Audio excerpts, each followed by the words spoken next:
إن الحمد لله نحمده ونستعينه ونستغفره ونعوذ بالله من شرور أنفسنا ومن سيئات أعمالنا من يهده الله فلا مضل له ومن يضلله فلا هادي له وأشهد أن لا إله إلا الله وحده لا شريك له وأشهد أن محمدا عبده ورسوله اللهم صل على محمد وعلى آل محمد كما صليت على إبراهيم وعلى آل إبراهيم إنك حميد مجيد أما بعد فإن خير الحديث كتاب الله وخير الهدي هدي محمد صلى الله عليه وسلم وشر الأمور محدثاتها وكل محدثة بدعة وكل بدعة ضلالة وكل ضلالة في النار. أعوذ بالله من الشيطان الرجيم. يا أيها الذين آمنوا اتقوا الله حق تقاته ولا تموتن إلا وأنتم مسلمون.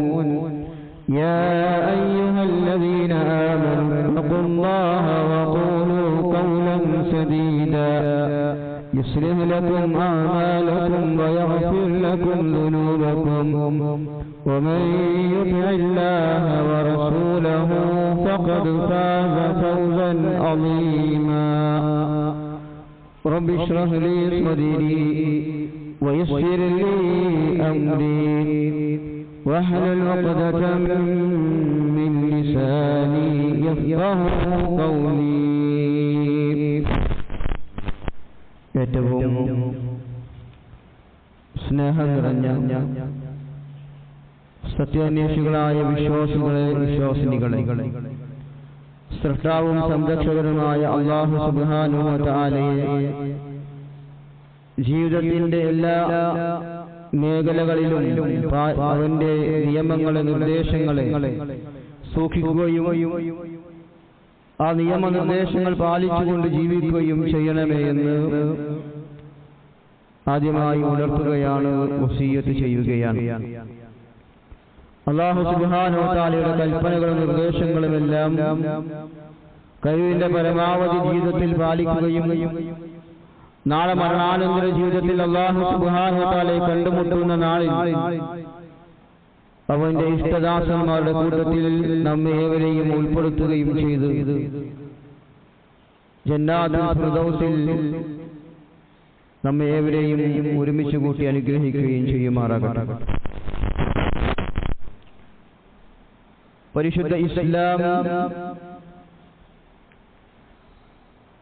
ഏത് കാലത്തും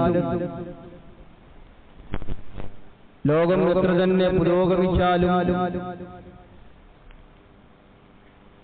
ഇസ്ലാം അന്യോന്യമായി നിലനിൽക്കുന്ന മതമാണ്. എല്ലാ ആദർശങ്ങളെയും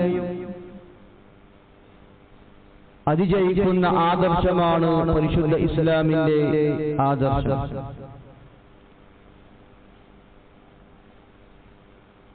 ചരിത്രങ്ങൾ പരതി നോക്കിയാൽ നമുക്ക് കാണാൻ സാധിക്കും, പരിശുദ്ധ ഇസ്ലാമിന്റെ തുടക്കം മുതൽ എല്ലാ കാലഘട്ടങ്ങളിലും ഇസ്ലാമിനെ എതിർക്കുവാനും അതിനെ നശിപ്പിക്കുവാനും പല രീതിയിലും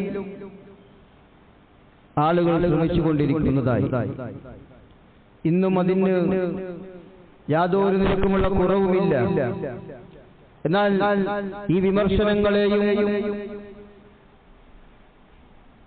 അതിനെയെല്ലാം അതിജയിച്ചുകൊണ്ട് ഇസ്ലാം മുന്നേറിക്കൊണ്ടിരിക്കുന്നതാണ് ഈ ആധുനിക കാലത്തും നമ്മൾ കണ്ടുകൊണ്ടിരിക്കുന്നത്. പ്രവാചകൻ അവിടുന്ന് റസൂലുള്ളാഹി സ്വല്ലല്ലാഹു അലൈഹി വസല്ലം പറഞ്ഞു, രാവും പകലും എത്തുന്ന സ്ഥലങ്ങളിലെല്ലാം ഈ ഇസ്ലാം എന്ന മതം അത് എത്തുക തന്നെ ചെയ്യും.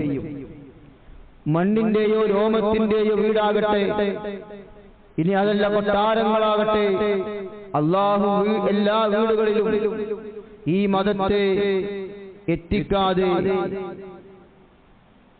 ഖിയാമത്ത് നാൾ സംഭവിക്കുകയില്ല എന്നതാണ്. അതുകൊണ്ട് തന്നെ അല്ലാഹു സുബ്ഹാനഹു വ തആല ഇസ്ലാമിനെ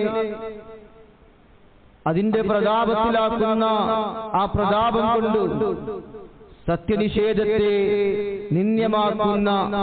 നിന്ദ്യമാക്കുന്നതാണ് എന്ന് റസൂലുള്ളാഹി സ്വല്ലല്ലാഹു അലൈഹി വസല്ലം 1400 വർഷങ്ങൾക്ക് മുമ്പ് പ്രഖ്യാപിച്ചതായി കാണാൻ സാധിക്കും. അതുകൊണ്ട് തന്നെ ഇസ്ലാം എന്ന ഈ മതം അത് അതിജയിക്കുന്ന മതമാണ്. സാർവലൗകിക തലത്തിൽ ഇസ്ലാം പ്രചരിക്കുമെന്നർത്ഥം.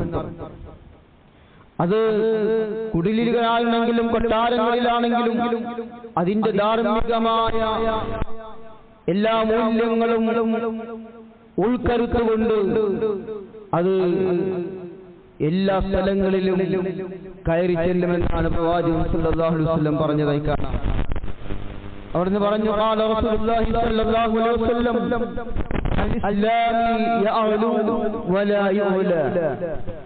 ഇസ്ലാം ഉയർന്നുകൊണ്ടേയിരിക്കും, മറ്റൊന്നും അതിനെ മികച്ചു നിൽക്കുകയില്ല എന്നാണ്.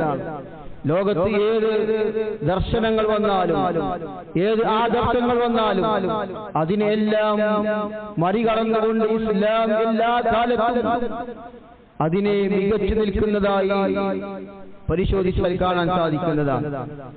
മാത്രമല്ല അല്ലാഹുവിന്റെ മതമായ ഇസ്ലാമിനെ അതിനെ നിഷ്പ്രഭമാക്കാൻ വ്യത്യസ്തങ്ങളായ മാർഗങ്ങളിലൂടെ ജൂതന്മാരും ക്രിസ്ത്യാനികളും ബഹുദൈവ വിശ്വാസികളും മതമില്ലാത്തവരും നിരീശ്വരവാദികളും അവിശ്വാസികളുമെല്ലാം എക്കാലത്തും പരിശ്രമങ്ങൾ നടത്തിയിട്ടുണ്ട്. അതുകൊണ്ട് തന്നെ സൂര്യപ്രകാശം എന്ന സൂര്യന്റെ കിരണങ്ങളെ വായ കൊണ്ട് ഊതിക്കെടുക്കാൻ സാധ്യമല്ലാത്തതുപോലെ ഇസ്ലാമാകുന്ന ഈ പ്രകാശത്തെ ഊതിക്കെടുക്കുവാൻ ഇവിടെ അന്ധകാരങ്ങൾക്ക് സാധ്യമല്ല എന്നതാണ്. അത് പരിശുദ്ധ ഖുർആൻ അസന്നിഗ്ധമായി പ്രഖ്യാപിച്ച കാര്യമാണ്. അതിനൊരിക്കലും അവരെ അനുവദിക്കുകയില്ല എന്നതാണ് അല്ലാഹു സുബ്ഹാനഹു വ തആല പ്രഖ്യാപിക്കുന്നത്. മാത്രമല്ല ഇസ്ലാമാകുന്ന പ്രകാശത്തെ പരിപൂർണമാക്കി പ്രകാശിപ്പിക്കുവാനാണ് അല്ലാഹു ഉദ്ദേശിക്കുന്നത്. ആ ആവശ്യാർത്ഥം അതിന് വേണ്ടത്ര ലക്ഷ്യങ്ങൾ ആ ലക്ഷ്യങ്ങൾ സഹിതം ഇസ്ലാം പ്രബോധനം ചെയ്യുവാനുള്ള പ്രബോധകന്മാരെയും പണ്ഡിതന്മാരെയും അല്ലാഹു കാലഘട്ടത്തിനനുസരിച്ച് വാർത്തെടുക്കുമെന്നതാണ്. മറ്റെല്ലാ ആദർശങ്ങളെയും വെല്ലുമാറും ആ ഇസ്ലാം എന്ന ആദർശം ലോകത്ത് പ്രത്യക്ഷമായി തുടരുക തന്നെ ചെയ്യും. അതിന് അന്ത്യപ്രവാചകനായ പ്രവാചകൻ സല്ലല്ലാഹു അലൈഹി വസല്ലമയെ അതിനു വേണ്ടിയാണ് അല്ലാഹു സുബ്ഹാനഹു വ തആല അവസാനത്തെ പ്രവാചകനായി നിയോഗിച്ചിട്ടുള്ളത്. വിശുദ്ധ ഖുർആനിൽ അല്ലാഹു സുബ്ഹാനഹു വ തആല പറഞ്ഞതായി കാണാം, യുരീദൂന അൻ യുത്ഫിഉ നൂറല്ലാഹി ബിഅഫ്വാഹിഹിം വയഅബല്ലാഹു ഇല്ലാ അൻ യുതിമ്മ നൂറഹു വലൗ കരിഹൽ കാഫിറൂൻ. അവരുടെ വായ കൊണ്ട് അല്ലാഹുവിന്റെ പ്രകാശത്തെ ഊതിക്കെടുക്കാമെന്നാണോ അവർ വിചാരിക്കുന്നത്, അവർ ആഗ്രഹിക്കുന്നത്? ഇല്ലാ അൻ യുതിമ്മ നൂറഹു, എന്നാൽ അല്ലാഹു ആകട്ടെ അവന്റെ പ്രകാശത്തെ അത് പരിപൂർണമാക്കാതെ സമ്മതിക്കുകയില്ല എന്നാണ്. ഹുവല്ലദീ അർസല റസൂലഹു ബിൽ ഹുദാ വദീനിൽ ഹഖ് ലിയുദ്ഹിറഹു അലദ്ദീനി കുല്ലിഹി വലൗ കരിഹൽ മുശ്രികൂൻ. സത്യനിഷേധികൾക്ക് അത് എത്ര തന്നെ അനിഷ്ടകരമായാലും ശരി, അല്ലാഹു അവന്റെ ആ മാർഗം സന്മാർഗം അത് സത്യമതവുമായി അവന്റെ ദൂതനെ അയച്ചതിനു വേണ്ടിയാണ്. എല്ലാ മതത്തെയും അത് അതിജയിക്കുവാൻ വേണ്ടി. അത് ബഹുദൈവ വിശ്വാസികൾക്ക് അത് എത്ര തന്നെ അരോചകരമായാലും അവർക്ക് എത്ര തന്നെ അനിഷ്ടകരമായാലും അത് അല്ലാഹു പൂർത്തിയാക്കുക തന്നെ ചെയ്യുമെന്നതാണ്. വീണ്ടും അല്ലാഹു സുബ്ഹാനഹു വ തആല വിശുദ്ധ ഖുർആനിൽ വീണ്ടും ആവർത്തിച്ചു പറഞ്ഞതായി കാണാം, യുരീദൂന ലിയുത്ഫിഉ നൂറല്ലാഹി ബിഅഫ്വാഹിഹിം വല്ലാഹു മുത്തിമ്മു നൂരിഹി വലൗ കരിഹൽ കാഫിറൂൻ ഹുവല്ലദീ അർസല റസൂലഹു ബിൽ ഹുദാ വദീനിൽ ഹഖ് ലിയുദ്ഹിറഹു അലദ്ദീനി കുല്ലിഹി വലൗ കരിഹൽ മുശ്രികൂൻ. അതേ മുശ്രിക്കുകളായ ബഹുദൈവ വിശ്വാസികൾക്ക് അവരെത്ര തന്നെ അതിനെതിരെ ഉറഞ്ഞു തുള്ളിയാലും ഇസ്ലാമിനെ പൂർത്തീകരിക്കാനാകാത്ത വിധം അതിനെതിരെ പടപൊരുതിയാലും അല്ലാഹു അവന്റെ മതത്തെ പൂർത്തീകരിക്കുക തന്നെ ചെയ്യും. അതിനെ തടയിടുവാൻ ആർക്കും തന്നെ സാധ്യമല്ല എന്നതാണ് അല്ലാഹു പ്രഖ്യാപിക്കുന്നത്. അതുകൊണ്ട് നാം മനസ്സിലാക്കണം, ഈ ആയത്തിന്റെ വിശദീകരണത്തിൽ തഫ്സീർ സഅദി ഇതിനെ വിശദീകരിച്ചുകൊണ്ട് പറഞ്ഞതായി കാണാം, ഏതൊരു സത്യവുമായിട്ടാണോ അല്ലാഹു ദൂതന്മാരെ അയച്ചത് ആ സത്യത്തെ പൂർത്തീകരിക്കലും അതിന്റെ ദീനിനെ സഹായിക്കലും അല്ലാഹു ഏറ്റെടുത്തിരിക്കുന്നു. മറ്റു പ്രദേശങ്ങളിൽ അവന്റെ പ്രകാശത്തെ പ്രകടമാക്കാനും സത്യനിഷേധികൾ വെറുത്താലും ശരി അല്ലാഹുവിന്റെ പ്രകാശത്തെ കെടുത്താനാകുന്ന അവർക്ക് അതിന് സാധിക്കുന്ന എല്ലാ വഴികളും സത്യത്തോടുള്ള അനിഷ്ടം മൂലം അവർ പ്രയോഗിച്ചുകൊണ്ടേയിരിക്കുന്നു. എന്നാൽ അവർ പരാജയപ്പെടുക തന്നെ ചെയ്യും. അവരുടെ ഉദാഹരണം സൂര്യനെ കെടുത്താൻ ഊതിക്കൊണ്ടിരിക്കുന്നതിന്റെ ഉദാഹരണമാണ്. ഊതിക്കെടുത്താൻ പറ്റാത്തതാണ് സൂര്യൻ. അവരുടെ ഉദ്ദേശം ആ സൂര്യനെ ഊതിക്കെടുത്താൻ സാധിക്കുകയില്ല. അവരുടെ ചിന്തകൾ വൈകൃതത്തിൽ നിന്നും മാലിന്യത്തിൽ നിന്നും മുക്തമല്ല എന്നതാണ് ഈ ആയത്തിനെ വിശദീകരിച്ചുകൊണ്ട് തഫ്സീർ സഅദി പറഞ്ഞതായി കാണാൻ സാധിക്കുന്നത്. സൂര്യനെ ഊതിക്കെടുത്താൻ സാധിക്കാത്തതുപോലെ ഇസ്ലാമിന്റെ പ്രകാശത്തെ, ഇസ്ലാമിന്റെ ആദർശത്തെ ഒരാൾക്കും തന്നെ അതിനെ കെടുത്തിക്കളയാൻ സാധിക്കുകയില്ല. ലോകത്തുള്ള ഇസ്ലാമിന്റെ ശത്രുക്കൾ മുഴുവനും ഒരുമിച്ച് മൂടിയിരുന്നാലും അതിന് സാധ്യമല്ല എന്നതാണ് അല്ലാഹു സുബ്ഹാനഹു വ തആല പ്രഖ്യാപിക്കുന്നത്. അതുകൊണ്ട് തന്നെ മാത്രമല്ല, ഈ ആയത്തിനെ വിശദീകരിച്ചുകൊണ്ട് മഹാനായ പണ്ഡിതൻ മുഹമ്മദ് അമാനി മൗലവി റഹിമഹുല്ലാഹ് അദ്ദേഹത്തിന്റെ തഫ്സീറിൽ വിശദീകരിക്കുന്നതായി കാണാം. ഈ ആയത്തിനെ വിശദീകരിച്ചുകൊണ്ട് പറയുകയാണ്, എല്ലാ മതത്തെക്കാളും അതിനെ ഇസ്ലാം എന്ന ഈ വെളിച്ചത്തെ അതിനെ വെളിവാക്കുവാൻ ലിയുദ്ഹിറഹു അലദ്ദീനി കുല്ലിഹി, ലിയുദ്ഹിറഹു അലദ്ദീനി കുല്ലിഹി, എല്ലാ ദർശനങ്ങളെയും അതിജയിക്കുന്നതാണ് ഈ മതം എന്ന് പറഞ്ഞതിന്റെ താല്പര്യം മറ്റു മതങ്ങളൊന്നും ലോകത്ത് നിന്ന് അപ്രത്യക്ഷമാകുമെന്നല്ല. മാത്രമല്ല, ലോകത്തു നിന്നും ഇസ്ലാമിനെ, ആ ഇസ്ലാമിന് അടിയറ വെച്ചുകൊണ്ട് കീഴടങ്ങണമെന്നോ എന്നല്ല. ന്യായവും പ്രമാണവും ദൃഷ്ടാന്തവും വിജ്ഞാനവും അതിന്റെ സ്വാധീനവും അധികാരവും പ്രതാപവും അതുപോലെ നേർമാർഗം പ്രചാരം ആ കാര്യങ്ങളെല്ലാം ഈ ഇസ്ലാമിന്റെ ആദർശങ്ങൾ അതെല്ലാം മറ്റു മതങ്ങളെ അല്ലെങ്കിൽ മറ്റ് ആദർശങ്ങളെ ദർശനങ്ങളെ അപേക്ഷിച്ച് നോക്കുമ്പോൾ അത് മറ്റുള്ളതിനേക്കാളും മുകളിലായി നിൽക്കുമെന്നതാണ് അമാനി മൗലവി റഹിമഹുല്ലാഹ് വിശദീകരിച്ചതായി കാണാൻ സാധിക്കുന്നത്. അതുകൊണ്ട് തന്നെ ഈ വചനങ്ങൾ അവതരിപ്പിച്ചുകൊണ്ട് പ്രവാചകന്റെ ആ കാലഘട്ടത്തെ അപേക്ഷിച്ച് നോക്കുമ്പോൾ എല്ലാ മതങ്ങളെക്കാളും ഈ മതത്തെ വെളിപ്പെടുത്തുമെന്ന് പറഞ്ഞത് അല്ലാഹു അതിന്റെ എല്ലാ അർത്ഥത്തിലും നിവൃത്തിയായിട്ടുണ്ട് എന്നത് കാണാൻ സാധിക്കും. പ്രവാചകത്വം നിലവിലുണ്ടായിരുന്ന കാലത്ത് 23 കൊല്ലത്തിൽ, പ്രവാചകന്റെ 23 കൊല്ലത്തിൽ, ആ പ്രബോധന കാലഘട്ടത്തിൽ മക്കയിൽ വെച്ച് ക്ഷമയുടെയും സഹനത്തിന്റെയും 13 കൊല്ലം കഴിച്ചുകൂട്ടി. 10 കൊല്ലമാണ് ഇസ്ലാമിന്റെ യഥാർത്ഥ പ്രചാരണകാലം. ഇസ്ലാമിനെതിരെ കനത്ത ഉരുക്കുകോട്ടകളുമായി നിലകൊണ്ടിരുന്ന അറേബ്യയിലെ ഉപദ്വീപ് മുഴുവനും ഇക്കാലത്തിനകം പരിശോധിച്ചാൽ കാണാം അത് ഇസ്ലാമിന്റേതായി മാറി കഴിഞ്ഞിട്ടുണ്ട്. ആ കാലത്ത് അറിയപ്പെട്ടിരുന്ന ഏറ്റവും വമ്പിച്ച ലോകശക്തികളായിരുന്നു റോമയും പേർഷ്യയും. ഇസ്ലാമിന്റെ പ്രതാപത്തിന് മുന്നിൽ ചിറക് താഴ്ത്തേണ്ടി വന്നതായി ചരിത്രത്തിൽ നമുക്ക് കാണാൻ സാധിക്കും. 2-3 ദശവത്സരങ്ങൾ കൂടി കടന്നു പോകുമ്പോഴേക്കും ആ സ്ഥലങ്ങളിലെല്ലാം ഇസ്ലാമിന്റെ പതാക പാറിക്കളിക്കുവാനും തുടങ്ങിയതായി ചരിത്രങ്ങൾ പരിശോധിക്കുമ്പോൾ നമുക്ക് കാണാൻ സാധിക്കുന്നതാണ്. മാത്രമല്ല, ഇസ്ലാമിനെതിരെ വിരൽ ചൂണ്ടുവാൻ ഏതൊരു ശക്തിയും ലോകത്ത് വന്നിട്ടുണ്ടോ അവിടങ്ങളിലെല്ലാം ഇസ്ലാമിന്റെ ആദർശം അതിനേക്കാളും 10 മടങ്ങ് ആർജവത്തോടെ അവിടങ്ങളെല്ലാം ഇസ്ലാം പ്രചരിച്ചതായി നമുക്ക് കാണാൻ സാധിക്കും. ഇന്നും ലോകത്തതിന് വിഭിന്നമായിട്ടല്ല. നമുക്കറിയാം, ഇസ്ലാമിനെതിരെ ആരെല്ലാം ലോകത്ത് വന്നിട്ടുണ്ടോ അവിടങ്ങളിലെല്ലാം ഇസ്ലാമിന്റെ പ്രകാശം പരന്നതായി കാണാം. യൂറോപ്പിലേക്ക് നോക്കിയാൽ ഇന്ന് ഏറ്റവും കൂടുതൽ ഇസ്ലാം പ്രചരിപ്പിക്കുന്ന, ഇസ്ലാമിലേക്ക് ആളുകൾ കൂട്ടമായി കടന്നു വരുന്ന കാഴ്ചയാണ് നമുക്ക് കാണാൻ സാധിക്കുന്നത്. ഇസ്ലാമിനെ എതിർത്ത ആളുകൾ, ഇസ്ലാമിനെതിരെ നാവിലൂടെയും പേനയിലൂടെയും ഇസ്ലാമിനെ എതിർത്തുകൊണ്ടിരിക്കുന്ന ആളുകൾ ഇസ്ലാമിനെ പഠിക്കാൻ തയ്യാറാകുമ്പോൾ അവരുടെ ഇസ്ലാം ആ ചരിത്രമാണ് നമ്മുടെ മുന്നിലുള്ളത്. അതുകൊണ്ട് തന്നെ ഇസ്ലാമിനെ എതിർക്കുവാനോ ഇതിനെ ഇല്ലായ്മ ചെയ്യുവാനോ ഒരാൾക്കും സാധ്യമല്ല എന്നതാണ്.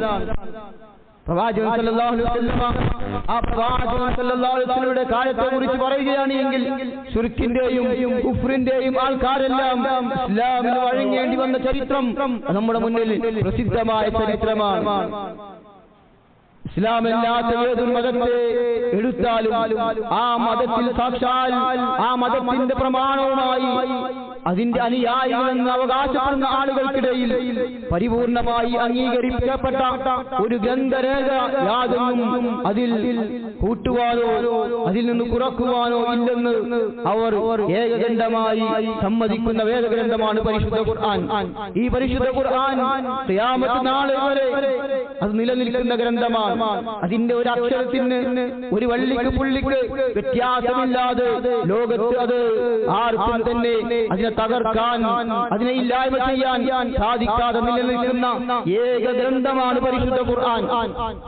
ലോകത്തുള്ള മുഴുവൻ ഗ്രന്ഥവും, ലോകത്തുള്ള മുഴുവൻ പരിശുദ്ധ ഖുർആനിന്റെ കോപ്പിയും അത് നശിപ്പിക്കപ്പെട്ടാലും നിമിഷങ്ങൾ കൊണ്ട് ആ പൂർവ്വം നശിപ്പിക്കപ്പെട്ട ഖുർആനിൽ നിന്ന് അതുപോലെയുള്ള വരികൾ, അതുപോലെ അതിന്റെ അക്ഷരങ്ങൾക്കോ വള്ളിക്കോ പുള്ളിക്കോ മാറ്റമില്ലാതെ നിമിഷങ്ങൾ കൊണ്ട് പ്രിന്റ് ചെയ്തെടുക്കാൻ പറ്റുന്ന ഏക ഗ്രന്ഥമാണ് പരിശുദ്ധ ഖുർആൻ. എന്നാൽ അതുപോലെ ഒരു ഗ്രന്ഥവും സംരക്ഷിക്കപ്പെട്ടിട്ടില്ല എന്നതാണ്. ഖുർആൻ എന്നത് കേവലം 2 ചട്ടക്കുള്ളിൽ സംരക്ഷിക്കപ്പെട്ട ഗ്രന്ഥമല്ല. അത് കോടിക്കണക്കിന് മനുഷ്യരുടെ ഹൃദയങ്ങളിലാണ് ആ ഖുർആനിനെ അല്ലാഹു സംരക്ഷിച്ചിട്ടുള്ളത്. ലോകത്ത് അതുപോലെ ഒരു ഗ്രന്ഥവും അല്ലാഹു സംരക്ഷിച്ചിട്ടില്ല എന്നത് കാണാൻ സാധിക്കും. അതുകൊണ്ട് തന്നെ ഇസ്ലാമിന്റെ വേദഗ്രന്ഥങ്ങളെയോ ഇസ്ലാമിന്റെ ആദർശത്തെയോ അത് തകർക്കപ്പെടാൻ സാധിക്കാത്തതാണ്. പ്രവാചകൻ സല്ലല്ലാഹു അലൈഹി വസല്ലമയുടെ ജീവിതം A to Z രേഖപ്പെടുത്തി വെച്ചതുപോലെ ലോകത്ത് ഒരു മനുഷ്യന്റെയും ഒരാളുടെയും ഒരു ആചാര്യന്റെയും ജീവിത ചരിത്രം അതുപോലെ രേഖപ്പെടുത്തി വെച്ചിട്ടില്ല എന്നതാണ് ഇസ്ലാമിന്റെ അജയ്യത. അത് അല്ലാഹുവാണ് അതിന്റെ സംരക്ഷണം ഏറ്റെടുത്തുള്ളത്.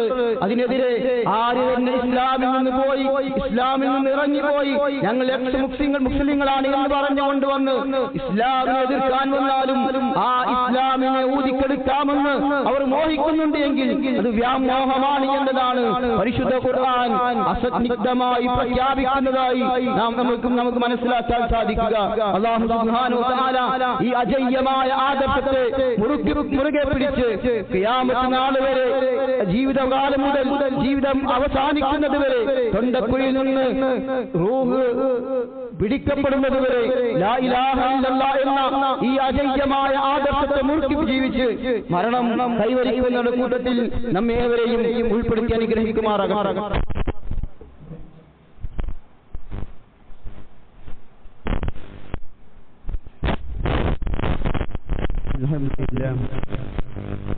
الحمد لله رب العالمين حمدا كثيرا طيبا مباركا فيه يا أيها الذين آمنوا اتقوا الله حق تقاته ولا تموتن إلا وأنتم مسلمون. ഒരിക്കൽ കൂടി അല്ലാഹുവിനെ സൂക്ഷിച്ച് തഖ്വയോടുകൂടി ജീവിതം ക്രമപ്പെടുത്തണമേ എന്ന് ഉണർത്തുകയാണ്, വസിയ്യത്ത് ചെയ്യുകയാണ്. സഹോദരങ്ങളെ, പറഞ്ഞു വന്നത് ഇസ്ലാമിനെ തകർക്കുവാൻ അതിനെ ഇല്ലായ്മ ചെയ്യുവാൻ സാധിക്കുമെന്ന് പറഞ്ഞു വരുന്ന ആളുകൾ ഇസ്ലാമിന്റെ ആദർശത്തിനോട് സംവദിക്കുമ്പോൾ പരാജയപ്പെട്ട് നിന്ദ്യന്മാരായി തലതാഴ്ത്തി പോകുന്നതാണ് ലോകത്ത് നമ്മൾ ഇന്നും കണ്ടുകൊണ്ടിരിക്കുന്നത്. ഈ അടുത്ത ദിവസം നമ്മൾ മനസ്സിലാക്കിയതാണ്, സോഷ്യൽ മീഡിയയിലൂടെയൊക്കെ നമ്മൾ കണ്ടതാണ്. ഇസ്ലാമിനെ വിമർശിക്കുന്നു എന്ന പേരിൽ നിരന്തരം ആരോപണങ്ങളും തെറ്റായ വിവരങ്ങളും പ്രചരിപ്പിക്കുന്നവർക്ക് അറിവുള്ളവരുടെ മുന്നിൽ നിൽക്കേണ്ടി വന്നാൽ എന്ത് സംഭവിക്കുമെന്നതാണ് കഴിഞ്ഞ ദിവസം ലണ്ടനിലെ സ്പീക്കർ കോർണറിൽ വെച്ച് നടന്ന ഒരു സംവാദം യൂട്യൂബിലൊക്കെ വൈറലായിക്കൊണ്ടിരിക്കുന്നതാണ്. പലർക്കും അത് നമ്മൾ മുസ്ലിങ്ങളെന്ന നിലക്ക് അത് എത്തിച്ചു കൊടുക്കേണ്ടതാണ്. ആ സംവാദത്തിൽ ഉയർന്നൊരു ചോദ്യം, ഒരാൾ സ്വന്തം മാതാവുമായി ലൈംഗിക ബന്ധത്തിൽ ഏർപ്പെടുന്നത് തെറ്റാണോ എന്ന് ചോദിച്ചപ്പോൾ ഇസ്ലാമിനെ വിമർശിക്കാൻ വേണ്ടി വന്ന നിരീശ്വരവാദിയായ അയാൾ പറഞ്ഞ ഉത്തരം തെറ്റാണ് എന്നതാണ്. അപ്പോൾ ഇസ്ലാമിന്റെ പക്ഷത്തു നിന്നുള്ള ആൾ ചോദിക്കുകയാണ്, ഏത് മാനദണ്ഡത്തിന്റെ അടിസ്ഥാനത്തിലാണ് ഇത് തെറ്റാണ് എന്ന് നിങ്ങൾക്ക് പറയാനുള്ളത്? മുസ്ലിങ്ങളായ ഞങ്ങളെ സംബന്ധിച്ച് തെറ്റാണ് എന്ന് പറയാൻ ഖുർആനിന്റെയും ഹദീസിന്റെയും വെളിച്ചത്തിൽ ഞങ്ങൾക്ക് തെറ്റാണ് എന്ന് പറയാൻ സാധിക്കും. എന്നാൽ മതമില്ലാത്തവരെന്ന നിലക്ക് നിങ്ങൾക്ക് ഏത് മാനദണ്ഡത്തിന്റെ അടിസ്ഥാനത്തിലാണ് ഇത് തെറ്റാണ് എന്ന് സമർത്ഥിക്കാൻ പറ്റുക? ശാസ്ത്രത്തിന്റെ വെളിച്ചത്തിൽ നോക്കുകയാണെങ്കിൽ ഇത് തെറ്റാണ് എന്ന് നിങ്ങൾക്ക് പറയാമോ എന്ന് ചോദിച്ചപ്പോ തുടർന്നുള്ള മറുപടിയിൽ വ്യക്തമായ ധാർമ്മികമായ അടിത്തറ അവർക്ക് ക്കാൻ സാധിക്കാതെ വന്നപ്പോൾ വിഷയം ഖുർആനിലേക്ക് തിരിച്ചുകൊണ്ട് ആ മനുഷ്യൻ ഖുർആനിനെതിരെ ഗുരുതരമായ ആരോപണമാണ് ഉന്നയിച്ചത്. അയാൾ പറഞ്ഞു, ഖുർആനിൽ സ്വന്തം മകളെ വിവാഹം കഴിക്കാമെന്ന് പറയുന്നുണ്ട് എന്ന്, അങ്ങനെ ആയത്ത് ഖുർആനിലുണ്ട് എന്ന് ആ മുസ്ലിം എന്ന് പറഞ്ഞു പുറത്തുപോയ മലയാളിയായ മനുഷ്യൻ അവിടെ വെച്ച് പറഞ്ഞപ്പോ അതിനെ ഇസ്ലാമിന്റെ പക്ഷത്തു നിന്നും അയാളെ വെല്ലുവിളിച്ചുകൊണ്ട് ചോദിച്ചു, എങ്ങനെയാണ് ഒരു ആയത്ത് ഖുർആനിൽ നിങ്ങൾക്ക് കാണിച്ചു തരാൻ സാധിക്കുമോ? ഖുർആനിൽ ഏത് സൂറത്തിലാണ്, എത്രാമത്തെ ആയത്താണ് സ്വന്തം മകളെ വിവാഹം ചെയ്യാമെന്ന് ഖുർആനിലുള്ളത് എന്ന് ചോദിച്ചപ്പോ, അത് ദയവ് ചെയ്തൊന്ന് കാണിച്ചു തരാമെന്ന് എന്ന് ചോദിച്ചപ്പോ അയാൾ ഖുർആൻ അദ്ദേഹത്തിന്റെ മൊബൈൽ ഓണാക്കി ഖുർആൻ അങ്ങനെ മിനിറ്റുകൾ കഴിഞ്ഞു. 15 മിനിറ്റും 20 മിനിറ്റും കഴിഞ്ഞിട്ടും അദ്ദേഹത്തിന് കാണിക്കാൻ സാധിക്കുന്നില്ല. അവസാനം ഈ ആ ചോദ്യം ഇങ്ങനെ തുടർന്നുകൊണ്ടേയിരുന്നപ്പോ അയാൾ പറഞ്ഞ മറുപടിയാണ്, എന്റെ ഫോണിൽ നെറ്റ് തീർന്നു എന്ന്. ആ മനുഷ്യനാണ് കുറച്ചു മുമ്പ് പറഞ്ഞത് ഇസ്ലാം ഇന്റർനെറ്റും കമ്പ്യൂട്ടറുകളും വന്നാൽ, അതുപോലെ AI സംവിധാനങ്ങളൊക്കെ വന്ന ഈ കാലത്ത് ഇസ്ലാം തീർന്നുപോയി, ഇനി ഇസ്ലാമിന്റെ കാലമല്ല എന്ന് പറഞ്ഞ ആ മനുഷ്യനാണ് ഖുർആനിൽ നിങ്ങൾ ആയത്ത് കാണിച്ചു തരാൻ പറ്റുമോ എന്ന് ചോദിച്ചു. ലണ്ടനിൽ വെച്ച് എന്റെ മൊബൈലിൽ നെറ്റ് തീർന്നു പോയി എന്ന് പറഞ്ഞത്. അങ്ങനെ ആ ഇസ്ലാമിന്റെ പക്ഷത്തു നിന്നുള്ള മനുഷ്യൻ പറഞ്ഞു, എന്നാൽ നിങ്ങളെ മൊബൈൽ നെറ്റ് തീർന്നെങ്കിൽ എന്റെ മൊബൈലിൽ നെറ്റുണ്ട്, എന്റെ മൊബൈലിൽ എല്ലാ സംവിധാനങ്ങളുമുണ്ട്. ഇതാ ഈ മൊബൈൽ ഉപയോഗിച്ച് നിങ്ങൾക്ക് ആയത്ത് കണ്ടെത്താം. സംവിധാനങ്ങൾ ഉപയോഗിച്ച് ChatGPT-യും ജെമിനിയും ഒക്കെ ഉപയോഗിച്ച് നിങ്ങൾക്ക് അങ്ങനെയുള്ള ആയത്തുകൾ ഇതാ തപ്പിയെടുക്കാൻ ഇതിലുള്ള സൗകര്യങ്ങളുണ്ട് എന്ന് കാണിച്ച് പറയുമ്പോ അദ്ദേഹത്തിന്റെ ചുറ്റുഭാഗത്തുള്ള മുഴുവൻ ആളുകളും അയാൾക്ക് നേരെ മൊബൈലുകൾ കൊടുക്കുകയാണ്. ഇത് ഞങ്ങളുടെ മൊബൈലിലൊക്കെ തെറ്റുണ്ട്, നിങ്ങൾക്ക് തിരഞ്ഞെടുക്കാം. പക്ഷേ ആ മനുഷ്യന് സാധിക്കുന്നില്ല. അതാണ് ഇസ്ലാമിന്റെ അജയ്യത എന്നത്. ഇസ്ലാമിനെതിരെ ലോകത്ത് വന്ന നിരീശ്വരവാദികളാകട്ടെ, ഇസ്ലാമിനെ എതിർക്കാൻ വന്ന ആളുകളാകട്ടെ, അവരെല്ലാം അടച്ചിട്ട റൂമുകളിൽ വെച്ച് സോഷ്യൽ മീഡിയകളിലൂടെ ഇസ്ലാമിനെതിരെ വെറുപ്പ് ഉതകുന്ന, ഇസ്ലാമിലില്ലാത്ത കാര്യങ്ങൾ, അടിസ്ഥാനപരമായ കാര്യങ്ങൾ പ്രചരിപ്പിച്ചാണ് ഇസ്ലാമിനെ അവർ അതിനെതിരെ സംസാരിച്ചുകൊണ്ടിരിക്കുന്നത്. എന്നാൽ അറിവുള്ളവരുടെ മുന്നിൽ നേർക്കുനേരെ വന്നാൽ അവർ ഉന്നയിക്കുന്ന തീവ്രവാദങ്ങളുടെ കുന്തമുന അതിന്റെ മുനയൊടിക്കാൻ ഇസ്ലാമിന് സാധിക്കുമെന്നതിന്റെ നേർക്കാഴ്ചകളാണ് നമ്മുടെ മുന്നിൽ ഈ അടുത്ത ദിവസം നമ്മൾ കാണാൻ സാധിക്കുന്നത്. ഇവിടെയാണ് സഹോദരങ്ങളെ പരിശുദ്ധ ഖുർആനിൽ അല്ലാഹു സുബ്ഹാനഹു വ തആല സൂറത്ത് അംബിയാഇന്റെ 18ാമത്തെ വചനത്തിൽ കാണാം ബൽ തസ്ദിഫു ബിൽ ഹഖ് അലൽ ബാതിൽ, സത്യത്തെ അസത്യത്തിന് മേൽ അല്ലാഹു എറിയുന്നതാണ്. അപ്പോൾ അത് അതിനെ തകർക്കുന്നു, അങ്ങനെ അസത്യം ഇല്ലാതാകുന്നു എന്നതാണ്. ഇതാണ് അസത്യത്തിന് മേൽ അല്ലാഹു സത്യത്തെ എറിയുമ്പോൾ ആ ബാത്തിലുകളെല്ലാം പോകുമെന്നതാണ് നാം മനസ്സിലാക്കേണ്ടത്. അതുകൊണ്ട് പ്രിയമുള്ളവരെ, മുസ്ലിങ്ങളെ നിലക്ക് തൗഹീദ് ഉൾക്കൊള്ളുന്ന ആളുകളെ നിലക്ക് ഇസ്ലാമിനെ പഠിക്കുവാനും ഇസ്ലാമിന്റെ അജയ്യതയെ മനസ്സിലാക്കുവാനും ഇസ്ലാമിനെതിരെ ആരെങ്കിലും ഇസ്ലാമിന്റെ ആദർശത്തെ ഇല്ലായ്മ ചെയ്യാൻ വരുമ്പോ അതിനെതിരെ സംസാരിക്കുവാൻ നമുക്ക് അറിവ് വേണം. ഇസ്ലാമിനെ കുറിച്ച് കൂടുതൽ മനസ്സിലാക്കുവാനും പഠിക്കുവാനും അജയ്യമായ അന്യൂന്യമായ ഈ ആദർശത്തിന്റെ വക്താക്കളാണ് എന്ന അഭിമാനത്തോടുകൂടി ജീവിക്കുവാനും നമുക്ക് സാധിക്കണം. ഇതിനെ ഇല്ലായ്മ ചെയ്യുന്ന ആളുകൾ അതിനെതിരെ പ്രതികരിക്കുവാനും അതിനെതിരെ സംവദിക്കുവാനുമുള്ള അറിവും ഇൽമും ഞങ്ങൾക്ക് പ്രദാനം ചെയ്തു നൽകണേ റഹ്മാനേ. അല്ലാഹുവേ, മരണവേളയിൽ ലാ ഇലാഹ ഇല്ലല്ലാഹ് എന്ന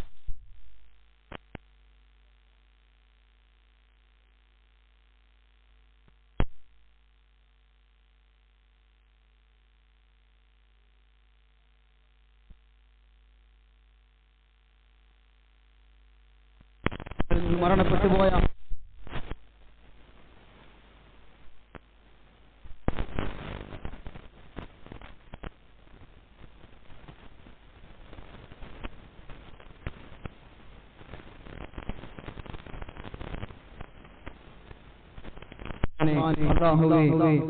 നാളെ ഒരു വിഭാഗം ആളുകൾ ഇനിപൊരി കൊള്ളുന്ന നരകത്തിലേക്കും മറ്റൊരു വിഭാഗം ആളുകൾ സന്തോഷത്തിന്റെ